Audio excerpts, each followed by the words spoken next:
Esto es una producción de Mindalia Televisión y Mindalia Radio, audiovisuales sin ánimo de lucro de Mindalia.com, para aportar conocimiento y crear conciencia. Mindalia.com, la primera red social de ayuda altruista a través del pensamiento.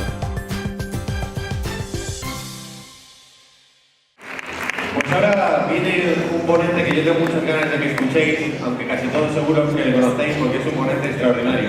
La verdad es que él es la combinación perfecta del equilibrio entre la mente que acumula conocimiento y a la vez una mente abierta, y esto es muy importante en el equilibrio de la mente, porque durante años hemos visto cómo las cosas iban cambiando poco a poco y las verdades que antes eran certezas después han dejado de ser. Os recuerdo que la Tierra era plana, que las especies no evolucionaban, que todo el universo estaba girando alrededor de la Tierra, que el cerebro tenía una plasticidad fija y estable, que los genes no variaban, que la conciencia era un epifenómeno, una consecuencia del cerebro, incluso que la materia ni siquiera era la materia. Todas las cosas pueden desaparecer de tu vista en un momento.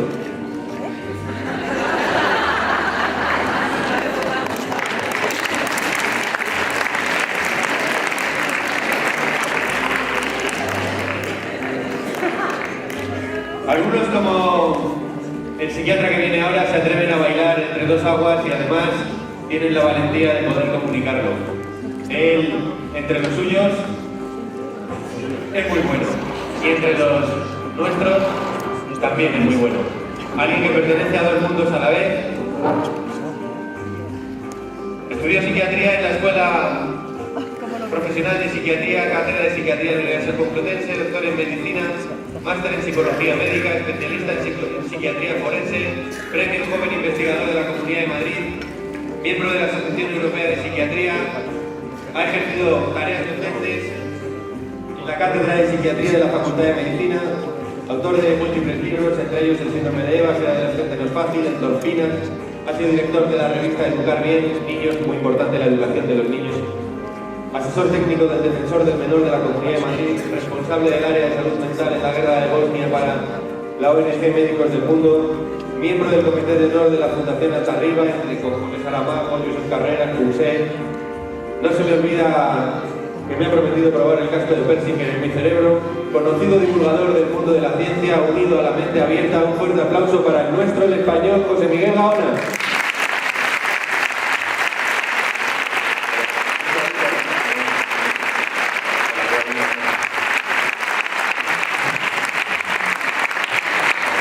Bueno, yo sé que es un clásico, pero debo agradecer a los organizadores de estar aquí, que siempre se me olvida y siempre salgo cuando doy una conferencia al principio a agradecer, si no, luego quedo fatal.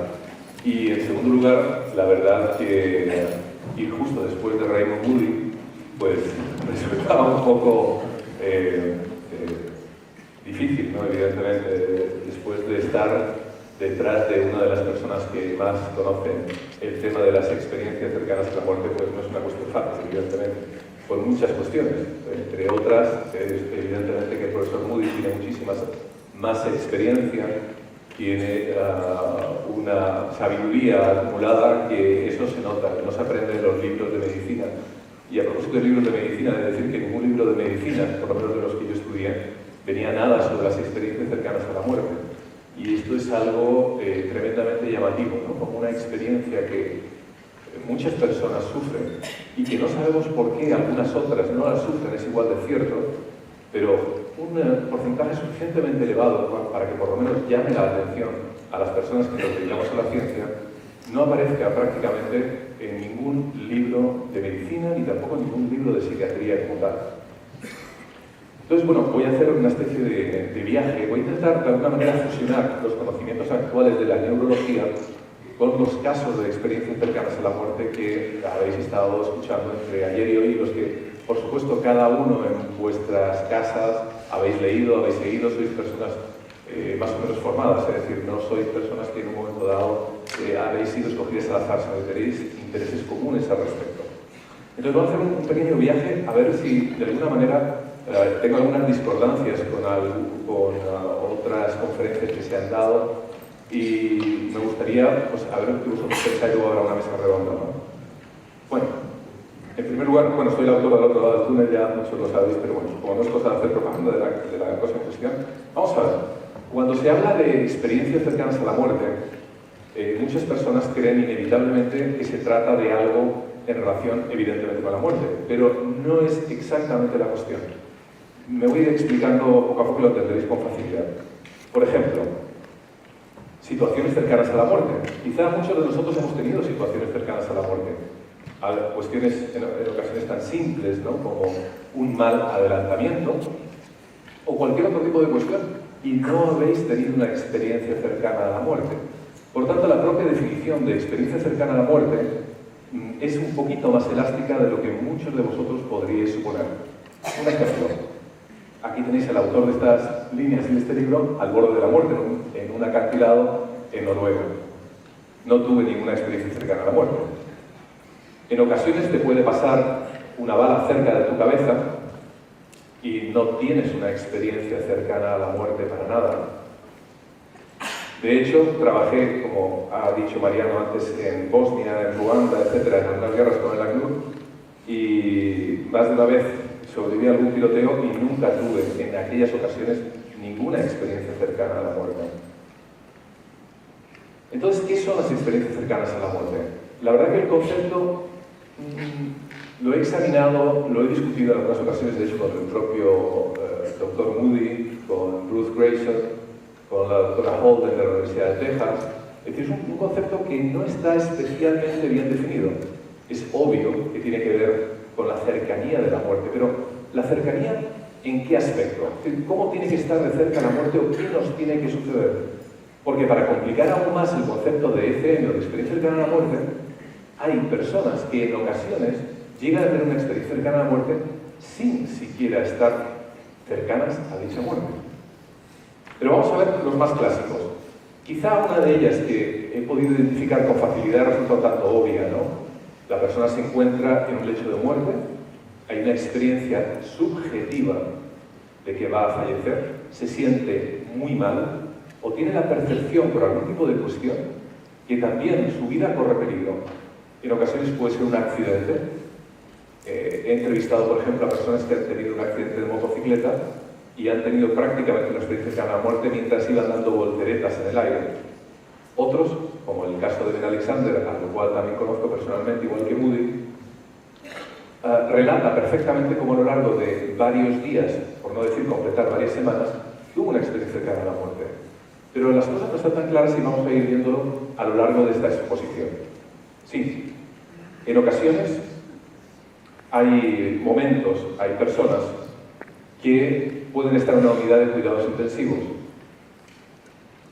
Algunos autores han propuesto que es tan solo un problema neuroquímico relacionado con alteraciones de gases, otros un problema meramente neurológico. La verdad es que cada uno de estos, y vamos a ir viéndolos ahora uno a uno, pueden explicar tan solo una de las cuestiones o alguna de las cuestiones relacionadas dentro de lo que es toda la transición. Y esto creo que es muy importante comenzar a entenderlo. No sería extraño, ayer mismo lo hablaba con Moody, con el profesor Groff, que quizá dentro de todo el abanico de experiencias cercanas a la muerte y dentro de toda la secuencia, algunas, quizá las iniciales, quizá en un momento determinado las que estén justamente en un momento intermedio, o quizá las finales, pudieran tener una explicación neurológica, y quizá otras no. Y por ello no quita la magia de dichas experiencias cercanas a la muerte. Pero creo que meter todo en el bote, de la A a la Z, como un fenómeno, quizá que no pudiera ser explicado, podría ser en un momento determinado demasiado aventurado desde mi punto de vista. Como el doctor Moody ha estado antes dando la conferencia que yo, me voy a ir saltar un poquito más rápido. Evidentemente mencionó ya a Platón, el mito de Hera, el 10º libro de la República. Ars Moriendi, creo que es un libro muy desconocido para la mayor parte de las personas. Justamente tenemos un ejemplar en España, la verdad que tenemos dos exactamente, uno de ellos en Toledo, un libro fantástico, del siglo XV. Lo digo esto porque muchos autores, incluso norteamericanos, desconocen este libro. Es un libro que fue escrito en una época en la que las epidemias y las grandes pestes asolaban Europa y también España. Y en él, a lo largo de muy pocas páginas, unas 80 páginas aproximadamente, explica a las familias, explica a las personas, para que puedan leerlo antes de morir, cómo prepararse en un momento determinado para poder enfrentarse al último instante. También da consejos a la familia y al propio moribundo, evidentemente. Algunos consejos, la verdad, que un tanto graciosos, como por ejemplo, no llevéis a vuestra amante a la misma habitación cuando estéis muriendo, que puede haber follón con el resto de la familia. Es decir, da consejos tremendamente prácticos. Sin embargo, no es quizás hasta el siglo XIX realmente cuando Sir William Barrett comienza a hablar, en esa época no tan fantástica del espiritismo, finales de ese siglo XIX, comienza a hablar del túnel, de los espíritus, de la supervivencia de ese supuesto alma, conciencia, al momento o al último instante de la vida. E incluso, quizá no lo veis muy porque el retroproyector por la parte trasera evidentemente, pero es quizá la primera persona en la época moderna que habla de lo que es el efecto túnel. Por supuesto que hay multitud de personas que también relatan experiencias cercanas a la muerte. Por supuesto que Hemingway, pero también tenemos a premios internacionales de motociclismo españoles que han tenido experiencias cercanas a la muerte. Es mucho más frecuente de lo que las personas imaginan.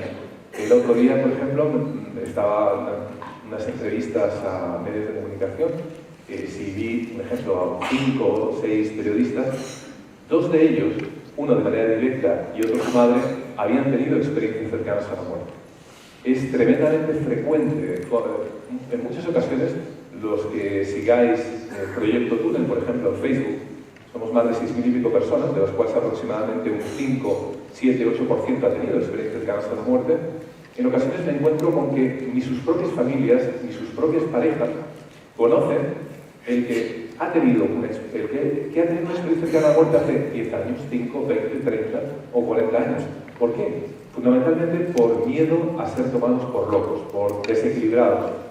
Y es curioso porque justamente en este efecto túnel, o en este proyecto túnel, mejor dicho, perdón, en Facebook, hemos descubierto un aspecto realmente terapéutico del proyecto túnel, y es que muchas personas que han tenido ECMs se encuentran y comparten información. Pues a mí me pasó esto otro, y por fin se sienten liberadas, algunos de ellos durante verdaderas décadas, de haber tenido ese tremendo secreto y salen del armario.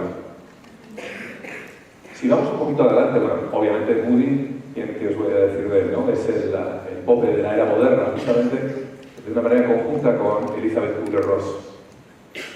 Si vamos a atender ahora a las secuencias de lo que puede pasar durante una experiencia cercana a la muerte, nos vamos a encontrar con algunas cuestiones que son, desde mi punto de vista, de sumo interés. En primer lugar, si imaginamos, por ejemplo, un accidente cualquiera, como el que estamos viendo ahora mismo, veremos que una de las primeras cuestiones que acude a la persona suele ser un sonido, un zumbido de baja frecuencia. Los expertos en música que tienen una ECM suelen decirse el re mayor. Y hay una curiosidad a propósito de esto. Por ejemplo, Mozart, su último trabajo, que de hecho no llegó a terminar, a finiquitar, pero fue finiquitado luego años después, justamente era en re mayor. Quizá una anécdota o una casualidad, pero es un zumbido. Hay unos trabajos de Wilrich, que es a pesar del nombre germano, es un investigador inglés, que por ejemplo advirtió que en ciertas frecuencias bajas, el oído humano, por ejemplo, entre 20 Hz y 20.000 Hz, un poquito más baja de los 20 Hz, es decir, un tono realmente muy grave, 18,9 Hz para ser exactos, produce una estimulación a nivel cerebral en el cual ocurren cambios. Quizá algunos de vosotros también estáis familiarizados con los sonidos binaurales, por ejemplo, ¿no? Después de todo, la música no deja de ser una cuestión sumamente interesante desde el punto de vista neurofisiológico.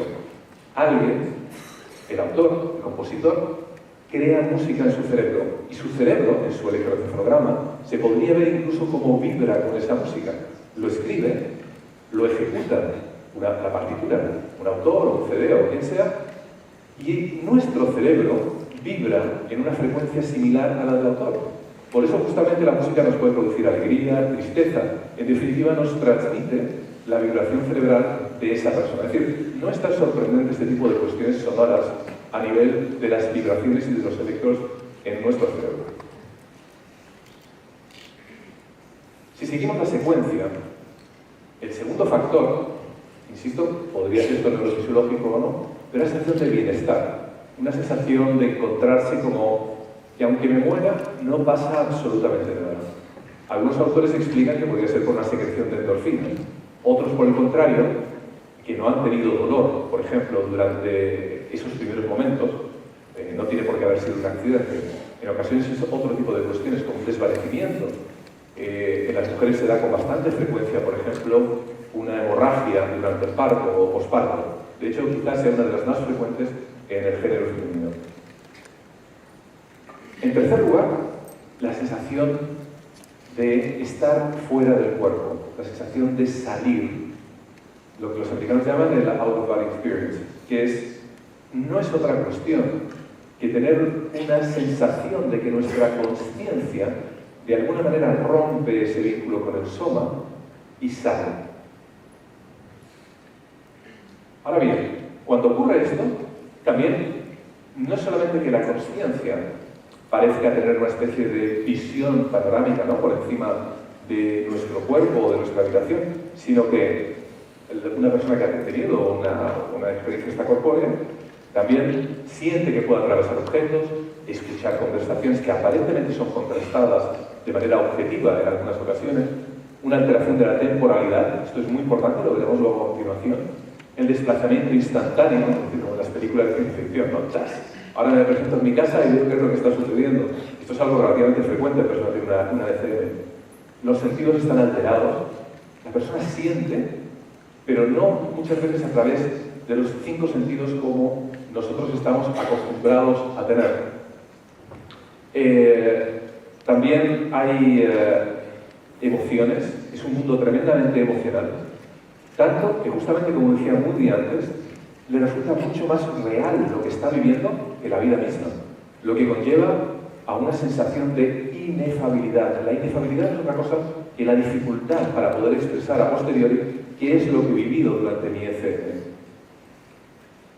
Las minusvalías están ausentes también. Aquel que en un momento dado era parapléjico, desaparece. Vosotros sabéis, bueno, Sabo tiene algunos trabajos sobre invidentes, por ejemplo. A posteriori, y creo que es importante entender este tipo de cuestiones, porque la neurología puede dar respuestas a algunas cuestiones, ¿no? Estas salidas de fuera del cuerpo, el 53%, es decir, prácticamente la mitad, es verdad, dicen que han salido fuera del cuerpo. Sí, dicen que están viendo la habitación del hospital, de su casa, en la calle, o donde fuese. Pero a la vez que dicen que sus sentidos lo perciben, su sensación es que no se encuentran, por así decirlo, en este mundo físico. Como que si se encontrasen en algún otro lado, en otra dimensión. Por el contrario, las autoscópicas, que es prácticamente un tercio, que está en la primera línea, la persona tiene la sensación de realmente encontrarse en este mundo más físico, es decir, lo ve desde el mismo lugar como si fuese como una especie de karma. Pero esta es una cuestión bastante más compleja de lo que pudiera parecer. Es decir, muchas personas, bueno, ayer y hoy, habéis escuchado como que la consciencia sale fuera del cuerpo y parece como que es la única manera de que pudiera ocurrir. Pero hay distintas modalidades y la neurología ha identificado unas cuantas. La eotoscopia, las EEC, que son las que acabamos de describir, experiencias extracorpóreas, la sensación, las OEBF, sensación de estar fuera del cuerpo, pero no estás fuera del cuerpo, quizá algunos de aquí la han tenido en alguna ocasión. Yo he llegado a tener una EEC, una experiencia extracorpórea en una ocasión, que relato en el libro, bajo inducción hipnótica. Las famosas parálisis del sueño que cada 2x3 nos consultan, ¿no? No me puedo mover y es como si mi mente se hubiese ido fuera. Por descontando además las alucinaciones hipnagógicas e hipnopómpicas, que a pesar del complejo nombre que tienen, yo creo que os puede resultar fácil entenderlo. Son unas alucinaciones que casi todos hemos tenido, y si no, cuando éramos niños, y si no, los que tengáis niños las conoceréis, que en algunas ocasiones es una especie de 50 y 50%. Estamos medio dormidos, pero a su vez podemos estar en estado de vigilia, podemos tener los ojos abiertos. Si es al principio del sueño, o si es al final, se denomina de una manera o de otra, ¿no? Hipnagógica o autocómica. Nuestro sistema nervioso ha desconectado prácticamente de nuestro soma, de nuestro cuerpo, por lo tanto tenemos la sensación de estar paralizados. Y algunas personas también tienen la sensación de estar sujetos, totalmente sujetos, lo que puede dar lugar a fantasías de tipo, por ejemplo, sexual, y quizás sea justamente uno de los orígenes de los incubos y sucubos durante el sueño. Las intromisiones REM es algo relativamente frecuente. El conductor o la conductora va cansado por la noche, es un largo viaje, está lloviendo, estás despierto, pero de repente hay unas fases REM, de Rapid Eye Movement, las famosas fases de sueño, que pueden en un momento dado contaminar la vigilia.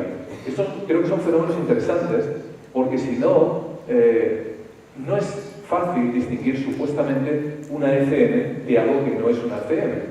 Y por eso en muchas ocasiones algunas personas que supuestamente saben acerca de estas ECM pueden quedar en franco ridículo si hablan con un psiquiatra o un neurólogo. Lo que no quiere decir que no haya ECMs, pero creo que no es conveniente meter todo, absolutamente todo en el mismo saco. El miembro fantasma, aunque os parezca mentira, tiene que ver con ese tipo de cuestiones de esquema corporal. Nuestra corporalidad puede llegar a perderse. Por ejemplo, hace años estuve en un tanque de aislamiento sensorial. Algunos de vosotros sabréis qué es lo que es. Un tanque con agua a 37 grados centígrados, salino, con lo cual flotas como en el Mar Muerto, te cierran, un poco agobiante y claustrofóbico, y al cabo de no mucho tiempo, de 20 minutos, 30 minutos, depende de cada uno, comienzas a tener la sensación de que tu cuerpo ya no está horizontal. Empiezas a fluctuar. Incluso tienes la sensación, pues llega a tener experiencias extracorpóreas. Quizá respecto a este tipo de cuestiones son interesantes los experimentos que un conocido mío, Gerson, hace en el Instituto Karolinska en Suecia. No hace otra cuestión que confundir a nuestros sentidos. Y esto es una de las cuestiones más interesantes en relación a poder llevar la contra, si acaso hay que llevarla, a aquellos neurólogos o psiquiatras que dicen que esto es una mera cuestión química en el cerebro. Gerson lo que hace es poner unas gafas estereoscópicas al sujeto. Las cámaras están detrás, por lo tanto, si tienes las gafas, tú te ves a ti mismo desde tu espalda y con unos rotuladores, que veis que tiene en la mano, toca al pecho al individuo, toca hacia las cámaras y evidentemente tú lo que estás sintiendo es que ves un rotulador que se acerca a ti y obviamente se acompaña de que el rotulador te está tocando. Bien. Siguiente escena. La persona ya no le toca con Gerson, ya no le toca con el rotulador en el pecho. Tan solo hace el movimiento hacia la cámara, pues tú sientes que te están tocando, aunque parezca mentira. Gerson es uno de los mayores investigadores en el campo de los miembros fantasma, por ejemplo. Hay otros experimentos excelentes que hace Gerson. Uno de ellos pone una mano de látex y tú pones la tuya al lado, las tapas con una sábana, es una reproducción de tu propia mano, empieza a darte con un pincel en la de látex y en la tuya, en la de látex y en la tuya. Al cabo del rato te pide que saques tu propia mano y tan solo pincela la de látex. Aunque os parezca mentira, yo lo he hecho, notas cómo te están tocando tu mano. Y esto no es ninguna cuestión paranormal. No solamente eso, tiene multitud. Si alguno tiene curiosidad en Internet o va a mi página web, podrá ver algunos enlaces a los experimentos de Gerson, pero unos muy divertidos, como Cariño encogido a los niños o Barbie y Ken, en el que hace las mismas cuestiones, pero con muñecos, ¿no? Entonces acabas tocando el muñequito y notas que te están tocando a ti. Después de esta experiencia extracorpórea, evidentemente viene el túnel. El túnel, que hay que aclarar una cuestión. En Asia no ven ningún túnel en muchos sitios rurales. ¿Por qué? Porque no tienen el concepto cultural de túnel. Realmente lo que vemos en Occidente es una luz que se agranda. Para nosotros, una luz que se agranda es un túnel. Pero hay que dejar claro ese pequeño detalle. Todos los que son las experiencias cercanas a la muerte son reinterpretadas cuando supuestamente volvemos a la vida. Algunas personas, y es cierto, tengo pacientes que no solamente han visto familiares fallecidos al final del túnel, sino incluso manos en un momento determinado que les están empujando y ayudando a pasar ese trance, encuentros con familias, encuentros con personas ya fallecidos, sorprendentemente en algún caso, personas que siguen vivas. Esto causa verdaderamente, creo que es una cuestión a resolver en los años venideros. Otros ven seres de luz. Seres de luz, evidentemente, que si eres cristiano lo interpretas como un ángel, si eres musulmán como Mohammed, etcétera, etcétera, y así cada uno en su propia religión. Como muy bien ha dicho, es un fenómeno que se produce en todas las religiones, ateos, incluso sectas. En el libro explico algunas de ellas, judaicas, por ejemplo, que niegan este tipo de cuestión, pues también tienen experiencias cercanas a la muerte, para conflicto de sus propias creencias. Después de todo ello, o antes o después, la secuencia no siempre es exactamente igual, existe en muchas ocasiones una alteración brutal de la temporalidad. Y creo que esto, desde el punto de vista neurológico, es muy importante. Y aquí hay una serie de cuestiones que creo que son interesantes, no solamente desde el punto de vista neurológico, sino que, por ejemplo, hay estudios de supervivientes de suicidios en el Golden Gate, que como todos sabéis está en San Francisco. Y digo lo del Golden Gate porque, claro, ocurre una cuestión interesante. Otro de los temas de debate frente a este tipo de cuestiones es, pero bueno, ¿la ECM fue justo cuando estaba muerto? ¿Tuvo esa revisión vital como una película de toda su vida durante el proceso de revivirle? ¿Fue durante todas esas horas que estuvo inconsciente? ¿Fue justamente durante la parada cardíaca o cuándo fue? Quizá en este único estudio, el del Golden Gate, sabemos algo obvio. Sabemos la altura y el tiempo que tarda la persona en caer. Aproximadamente son unos 5 segundos para que os hagáis una idea. Equivale a un edificio pues, de tamaño mediano. ¿Y qué es lo que sucede en aquellos que se les ha entrevistado y que sobrevivieron a este intento de suicidio? Pues bueno, lo que esperábamos, ¿no? La memoria totalmente panorámica que se mueve a gran velocidad, de muchas maneras, en ocasiones en fotogramas, en otras en detalle, en algunas ocasiones desde cuando eras muy pequeño a la actualidad, pero también es sorprendente que también en otras ocasiones hacia atrás también. Y hay una cosa que llama mucho la atención y que, por ejemplo, en este caso la neurología no puede explicar. ¿Cómo es posible que alguien en 5 o 6 segundos pueda revisar toda su vida en detalle? Creo que este tipo de cuestión, por ejemplo, sería un enigma precioso a resolver en la actualidad por parte de los que nos dedicamos a este tipo de cuestiones. No hay un esfuerzo consciente, porque ahora mismo, si os digo que hicisteis el último verano, pues todos tendríamos que tirar un poco del hilo de nuestra memoria y conscientemente intentar recuperar aquellas cuestiones. Sin embargo, no hay un esfuerzo consciente. Hay una desaparición de temporalidad, las vivencias, importante, casi siempre son emocionales, sí, son fotogramas, pero sobre todo aquellas cuestiones que nos levantaron algún tipo de emoción en nuestra vida. No es solamente una película en el sentido frío de un vídeo, de escenas simplemente que se acumulan o se agolpan una detrás de otra. Hay importante, destellos del futuro. Eso es otro campo en el que está estudiando actualmente Bruce Greyson de la Universidad de Virginia Occidental. Greyson actualmente se encuentra estudiando 2 campos prácticamente. Son los supuestos poderes paranormales en relación a cambios electromagnéticos y el segundo son este tipo de cuestiones fundamentalmente de destellos del futuro. Hay personas que vuelven y saben cosas que supuestamente van a suceder en el futuro.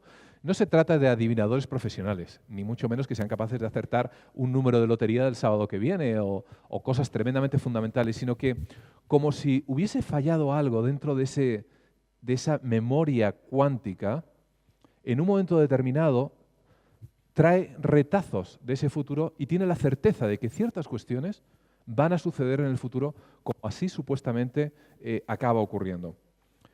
Melancolía y también, bueno, lo de instantáneo lo hemos hablado antes. Entonces, si volvemos a lo anterior, veremos que justamente después de eso, la mayor parte de las personas, las que no prácticamente han vuelto después de esa especie de discusión telepática, que también es otro pequeño detalle, esa discusión con los seres que nos están esperando al otro lado del túnel, no es una discusión verbal, en el que se intercambian frases verbalmente hablando. casi todo el mundo, o todos los que lo han tenido, lo relatan como si hubiese sido de una forma telepática, es decir, ideas que se transmiten de unos a otros, aunque haya cierta discusión. La mayor parte se encuentran rodeados de escenas aparentemente bellas, de sitios fantásticos, y por ello quizá, y obviamente, huelga decirlo, ¿no? Hemos entrevistado solo a los que vuelven, no a los que han decidido largarse al otro lado y ya no volver, pues tienen cierta sensación de soledad, en muchas ocasiones depresión, se encuentran mal, ven que en un momento determinado no es lo que se esperaban el tener que volver.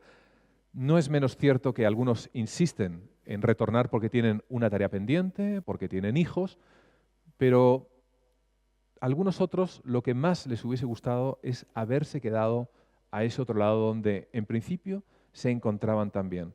Ahora, no todas las experiencias son así de agradables. Existe aproximadamente, dependiendo de la estadística que podamos ver, un 3, 4, 5, 1% de literalmente experiencias infernales. El encuentro ha sido desagradable. No solamente ha sido desagradable, sino que se han encontrado con personajes que en un momento determinado les ha resultado tremendamente incómodo lidiar con ellos, agresivos, lo que literalmente la mayor parte de nosotros podríamos describir como un infierno. Ahora, aquí viene claro la tentación. Muchas personas aducen, y eso lo veremos ahora, que quizá estas expectativas dentro de estas causas, ¿no?, pudiese ser justamente eso. Me explico. Si nos han educado a todos desde niños a que este tipo de cuestiones existe, infiernos, paraísos, etc., aunque la persona no sea creyente, evidentemente son temas que nos rodean a todos, de las películas, nuestra cultura popular, etc. Por lo tanto, es tentador pensar que algunas personas pudieran sentirse altamente influidas por este peso cultural que todos tenemos a la hora de tener este tipo de experiencias. Quizá por ello es tan interesante aquellas experiencias que vamos en un momento dado acumulando, particularmente de los niños.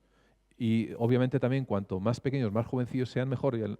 He entrevistado a niños de 3 años y medio, de 4 años, en que ya más o menos pueden hablar, y resulta tremendamente interesante, supuestamente personas que han sufrido un bajo impacto cultural, resulta tremendamente interesante cómo muchos de ellos relatan perfectamente, recuerdo uno de los casos en Barcelona, cómo el niño contaba su experiencia extracorpórea, cómo veía a su madre desesperada, se había caído en una piscina durante el verano, durante una pequeña distracción. La madre se había encontrado con un antiguo amigo, se había liado a hablar, lo típico, que los que tenemos niños lo sabemos, ¿no? De repente vuelves a mirar y el niño ya no está a tu lado, está, en este caso, debajo del agua, ¿no? Había visto cómo su madre intentaba reanimarle, cómo un socorrista venía corriendo, cómo le hacía el boca a boca, y era capaz de reproducir todos los diálogos y un montón de detalles cuando supuestamente se encontraba en parada cardiorrespiratoria. Interesante.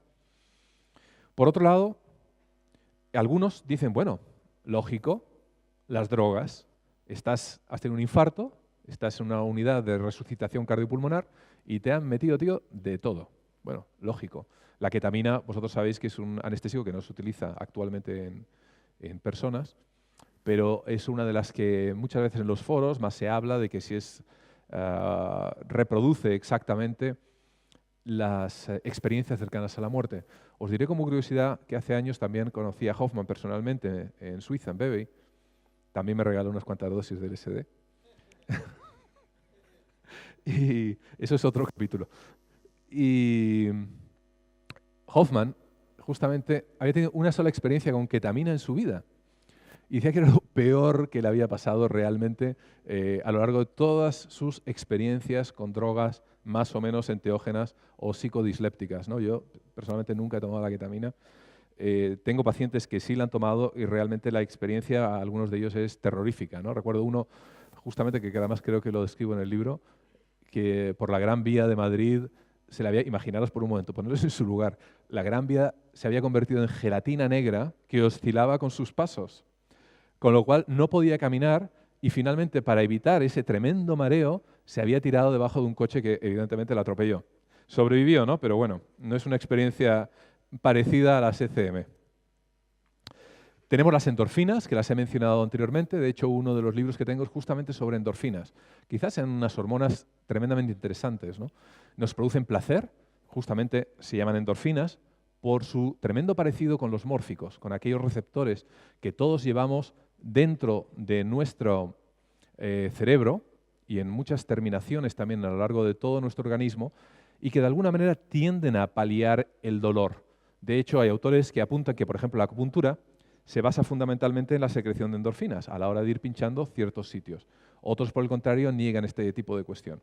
El asunto es que las endorfinas constituyen uno de los pilares básicos del por qué nos gusta el sexo, la comida, el chocolate, escuchar música, una puesta de sol. Es decir, de alguna manera nuestra conciencia reacciona y nos premia con endorfinas. Ahora, ¿pueden ser las endorfinas realmente las que nos produzcan esos estadios iniciales de bienestar? Yo le he dado muchas vueltas al tema, la verdad. Hace años, bueno, y todavía veo muchísimos toxicómanos, y hace años comencé a entrevistar a heroinómanos, en aquella época de los 90, cuando la heroína corría como agua por Madrid y por toda España prácticamente, pero observaba una cosa curiosa. Muchos pacientes que se habían puesto un pico o se habían inyectado heroína tenían experiencias cercanas a la muerte. Recuerdo uno particular que tuvo 4 o 5 experiencias cercanas a la muerte a lo largo de 2 o 3 años, ¿no? Cada 2 por 3. De hecho, tenía un lado realmente contradictorio, porque eso le había hecho perder el miedo a la muerte y él seguía insistiendo en sus picos, van y vienen. Pero de vez en cuando, lo llamativo de la cuestión era que les hacíamos análisis de orina y los análisis habían dado negativos. Es decir, vamos a ver, se habían puesto supuestamente un pico de heroína, pero no tenían heroína en el cuerpo. ¿Qué había pasado? Pues evidentemente el camello les había tangado con alguna cosa. Es decir, no tenían heroína, pero sí tenían una sustancia a la que eran alérgicos. Entonces, realmente lo que estábamos viendo delante como médicos era un shock anafiláctico, parecido al que todos conocéis, por ejemplo, los que sois, o alguno que sea alérgico al marisco o alérgico a la picadura de una abeja, sabéis que puede provocar la muerte. Entonces, realmente eso fue una de las primeras cuestiones que me hizo ver que los opiáceos, dentro de esa sensación de bienestar y dentro de esas experiencias cercanas a la muerte que estos pacientes teníamos en el hospital en urgencias, aparentemente no se debía a los opiáceos. La anoxia. Esto es una de las cuestiones más interesantes también y muy discutidas, ¿no? Muchas veces nos encontramos, y esto es llamativo, os pasará a vosotros, incluso médicos, etcétera. Me dedico a conocer y a investigar y a conocer a otras personas que muchas veces supuestamente tienen muchos conocimientos sobre algunas cuestiones, y de verdad las tienen, pero sí que me he dado cuenta de algo. Por ejemplo, puedes entrevistar a un premio Nobel en neurofisiología y a lo mejor sabe mucho sobre la placa motora de la neurona. Pero sobre las experiencias cercanas a la muerte no sabe más de lo que puede haber leído en un suplemento dominical o de lo que puede haber leído en algún libro de divulgación general. Es decir, esto es parecido como cuando se le pregunta a un futbolista sobre política. Es decir, te puede dar una opinión muy respetable siendo futbolista, pero a lo mejor cualquier parecido con la realidad no tiene ninguna semejanza, ¿no? Además, hay algo importante. El aumento de dióxido de carbono, que se puede dar bajo ciertas circunstancias médicas, una asfixia, el mismo niño que acabo de mencionar en la piscina, un infarto de miocardio por falta de riego sanguíneo del cerebro. Es decir, hay tantas y tantas maneras.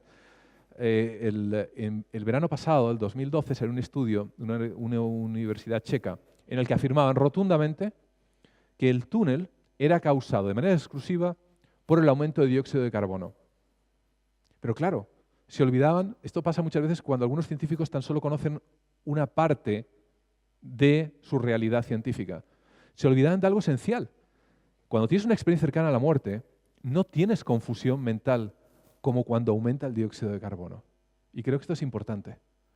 Al revés, las personas que tienen una experiencia cercana a la muerte tienen hiperclaridad Pero cuando tú estás intoxicado con el CO2, lo que tienes es una verdadera confusión. Comienzas a balbucear, tus procesos mentales son confusos. Eso se puede dar también bajo otro tipo de situaciones. Quizá algunos habéis visto, por ejemplo, estas máquinas que centrifugan a los aspirantes a pilotos o posteriormente astronautas en la NASA, que finalmente pierden la conciencia. Bueno, la pierden porque el cerebro deja de percibir en un momento dado la sangre. La última visión que tienes habitualmente suele ser una luz que se agranda, pero inmediatamente todos los procesos cognitivos, que son los importantes, desaparecen. Cuando vuelve, la persona no se acuerda absolutamente de nada, qué es lo que pasó, dónde estoy, etcétera, etcétera. Despersonalización. Hay algunos psiquiatras que apuntan a este tipo de cuestiones e insisten mucho con la despersonalización, ¿no? Particularmente la desrealización. Desrealización es un término muy técnico, pero quizá muchos lo habéis sufrido en alguna ocasión. Sobre todo cuando estáis bajo momentos de sumo cansancio, por ejemplo, después de varios días de trabajo, de mucho estrés, y de repente notáis como que el entorno, como que pasa todo como una película, ¿no? Como que tú eres más bien un espectador de lo que sucede alrededor. Hay una extrañeza en muchos casos en la despersonalización, que es un segundo concepto que muchos psiquiatras manejan respecto a este tipo de cuestiones, y esa extrañeza respecto a uno mismo. Esto lo vemos muchas veces en la psicosis. La persona se ve al espejo y no se reconoce, no ve, no llega a sentir que la imagen reflejada en el espejo es él o ella mismo, ¿no? Es decir, nos encontramos como si fuésemos un observador de nosotros mismos. Como podéis ver, hay ciertas similitudes, pero una vez más, esto tan solo explica una parcialidad de la experiencia cercana a la muerte. El lóbulo temporal, caray, eso quizás sea una de las cuestiones más fascinantes, ¿no? Los que me conocéis sabéis que es una de las principales líneas de investigación que sigo. El lóbulo temporal, como su nombre indica, se encuentra en la zona temporal del cerebro, es decir, hacia la zona media y un poquito hacia atrás. Particularmente, bueno, hay dos lóbulos temporales, el izquierdo y el derecho, pero particularmente el derecho tiene una función muy interesante. Personas afectas de epilepsia, por ejemplo, el lóbulo temporal, lo saben perfectamente, y si hay alguna aquí en este auditorio, sensaciones místicas, auras, sensación de presencias. Lo digo para los que vieron el famoso episodio del Teatro Cervantes de Almería en el que participé, ese era mi interés principal. Muchas personas habían sentido presencias y fue la razón por la que me presté a estar ahí. Yo mismo sentí presencias. Bajo ciertas circunstancias de aislamiento sensorial se puede llegar a notar cierto desmande en este lóbulo temporal derecho. Pero también hay otras maneras. Por ejemplo, la fundadora de los adventistas del séptimo día, cuando tuvo 12 años, le dieron una pedrada en la cabeza justamente a la altura del lóbulo temporal. Cuando se recuperó del coma, porque estuvo prácticamente 2 meses en coma, comenzó con las sensaciones místicas y creó una nueva religión. Es un lóbulo tremendamente interesante, hasta el punto que algunos autores lo han denominado la antena de Dios. Nosotros llevamos 2 líneas de investigaciones. Una, parecida a la que lleva Persinger en la Universidad Laurentiana, o Laurentian University en Ontario, Canadá. El profesor Persinger, a pesar de ser una universidad canadiense, es norteamericano. Se dedica, quizá algunos habéis oído hablar del casco de Dios o el casco de Koresh, que fue el ingeniero que lo diseñó. En pocas palabras, nosotros tenemos uno en España, quizá de los pocos que hay en toda Europa. Son una serie de bobinas que se ponen alrededor de la cabeza y crea, esto está controlado con un ordenador, unos campos magnéticos circulares que van rotando alrededor del propio cerebro en contra de las agujas del reloj. Pero ocurre una cosa interesante. Cuando se encuentra el campo magnético a la altura del lóbulo derecho, aumenta la intensidad. Todo esto en muy pocos microteslas. Microteslas es una medida de campo magnético. Aproximadamente 100 y pico, 200 microteslas. Para que os deis una idea, porque ahora veréis el por qué lo digo. Entonces, cuando va por la zona izquierda, baja la intensidad. Pero cuando va por la zona derecha, existe esta elevación del campo magnético. Entonces, esto produce una asincronía entre ambos lóbulos. Al rato, depende mucho de esto, solemos trabajar por la noche. Persinger también trabaja por la noche. Os lo diré como curiosidad para los que sigáis Proyecto Túnel en Facebook. En junio estaré trabajando con él una semana. Empezamos como y también en España como a tipo 5 o 6 de la tarde hasta las 5 de la mañana aproximadamente. ¿Por qué? hemos observado que cuando los niveles de melatonina están altos, nuestros lóbulos están más sensibles. Esto tiene doble interpretación, porque las presencias ocurren más de noche, ¿verdad? Desde el punto de vista neurológico. O cuidado, quizá yo veo en ocasiones que muchos científicos, y en Europa y en Occidente, hemos sido profundamente afectados por Barrio Sésamo cuando éramos niños, porque tendemos a ver la realidad muchas veces con extremada simpleza. Arriba, abajo, derecha, izquierda, ¿os acordáis, no? De Barrio Sésamo. Entonces, parece que todo esto o es neurológico o parece que es una cuestión propia de estados ya de otras dimensiones, ¿no? Pero, ¿y si fuese una conjunción? Y es lo que yo planteo, y quizá es donde no sintonizo con otras personas que han expuesto sus ideas aquí. ¿Por qué tenemos que elegir uno u otro? ¿Y si fuese una mezcla de ambas? ¿Y si la neurología y la ciencia fuese mucho más mágica de lo que todos imaginamos? Hasta hace poco, ¿verdad? Nadie podía imaginar que una partícula cuántica pudiera estar en dos sitios a la vez. O que los mejores... Se ha cortado. ¿Se habrá acabado la batería? No, ya. O que los mejores astrónomos puedan decir que existen realidades paralelas o que podemos tener un universo holográfico donde todo está en los extremos del universo. Incluso en el Instituto de Astrofísico de Toronto y en algunos otros sitios han llegado a postular qué es lo que puede haber habido antes del Big Bang. Hay otros científicos que están incluso postulando muy seriamente que todo esto fuese una recreación de un software de algunos personajes de dentro de miles de años y que realmente seamos simplemente figuras holográficas. Es decir, ¿por qué todo tiene que ser neurología o por qué todo tiene que ser algo tremendamente fuera del campo de lo paranormal? La ciencia quizá, y quizá es la apertura a la que invito también a aquellos colegas o a aquellos investigadores que estén aquí, es a abrir otro tipo de vías, a alejarse del efecto de Barrio Sésamo. Y es investigar en este otro tipo de cuestiones que son mucho más difíciles y distintas a las teorías mecanicistas que llevamos arrastrando prácticamente desde la época de Pascal, de Copérnico, desde la era industrial. Este lóbulo temporal, además, puede ser estimulado, estamos en otro proyecto, y ahí nos hemos adelantado a Persinger, con estimulación magnética transcraneal profunda. En pocas palabras, son unas bobinas. En España existen prácticamente 2 o 3 aparatos, uno de los cuales los tenemos nosotros, unos cacharros enormes, unas bobinas de prácticamente del tamaño de una pequeña paellera, se ponen a la altura del lóbulo temporal, también sirve para el propósito de este tipo de aparatos, entre paréntesis os lo diré, es para las depresiones y algún otro tipo de enfermedades de tipo psiquiátrico, ¿no? Pero bueno, aprovechamos el aparato para esta otra cuestión. Lo que hacemos es estimular el lóbulo temporal, pero en este caso no con unos cuantos microteslas, sino con centenares y en algunos casos miles de microteslas.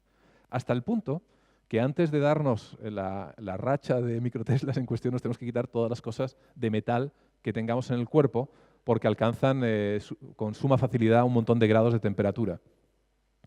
Las conversaciones con Persinger, justamente, para que veáis que también en España llevamos avances respecto a otros países, él quiere empezar quizá el año que viene con este tipo de cuestión. Nosotros hemos empezado ya.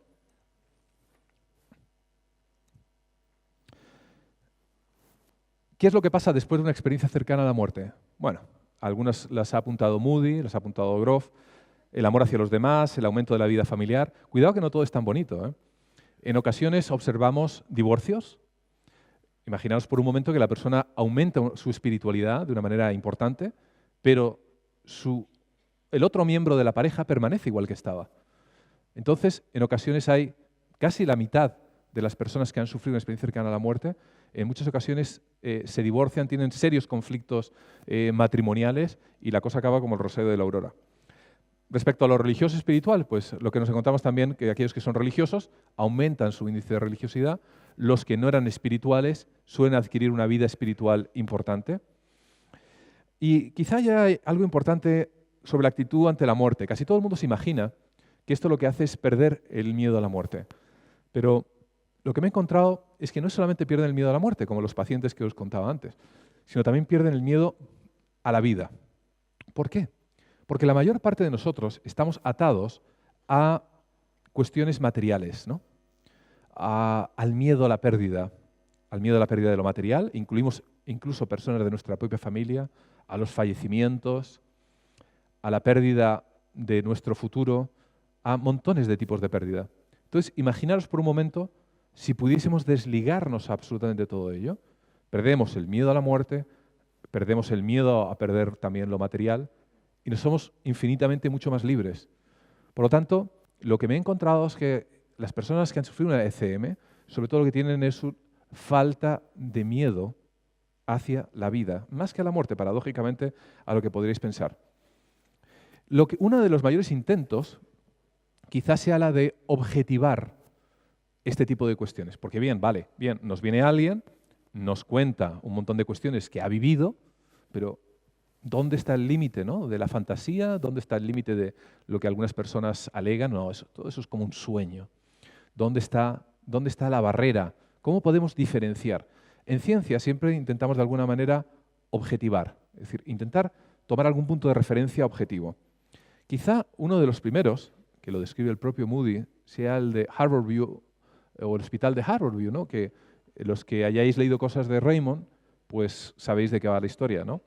Y es el famoso episodio de las zapatillas rojas ocultas en un alféizar de la ventana. La persona que ha tenido esa experiencia cercana a la muerte relata que hay unas zapatillas, de manera que la otra persona que recoge este relato tiene que prácticamente poner su vida en peligro y salir por la ventana, asomarse para verla. Supuestamente la primera persona lo había visto durante esa experiencia extracorpórea.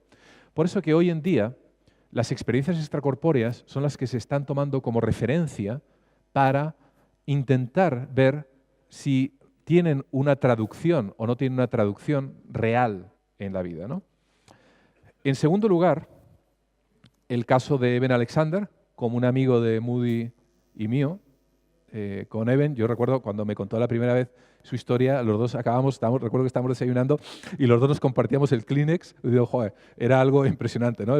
Eben cada vez, yo no sé si ya lo seguirá emocionándose igual o no, pero realmente le oyes contar su experiencia y cómo esa chica que le acompañaba durante su ECM resultó que era su hermana fallecida y todo este tipo de cuestión, y es tremendamente emocionante, ¿no? La verdad que transmite una credibilidad enorme. Hombre, el hecho de que sea neurocirujano, pues no sé, quizá también le da una cierta pátina, ¿no? Pero tampoco es despreciable le da un fontanero de Cuenca. Pero bueno, fue portada del Newsweek, creo recordar que en octubre, ¿no? Sí, en octubre de este año pasado.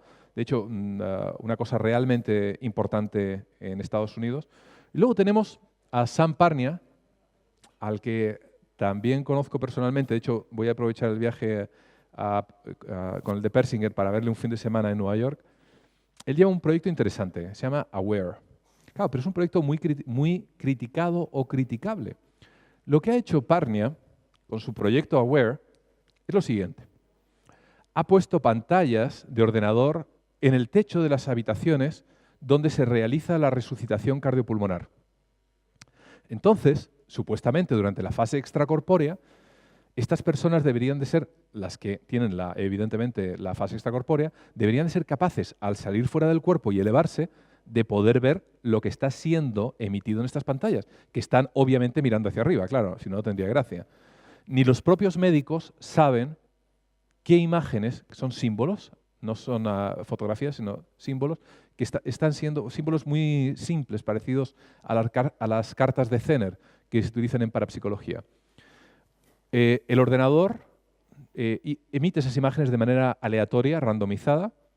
Hay unas cámaras que tienen lo que es el time print, o sea, la marca de agua con la hora, el minuto exactamente, y están sincronizadas con los ordenadores. Por lo tanto, supuestamente, si alguien ve una estrella, por así decirlo, en la pantalla de arriba, luego se podría ver en qué instante esa estrella estaba siendo proyectada en la pantalla.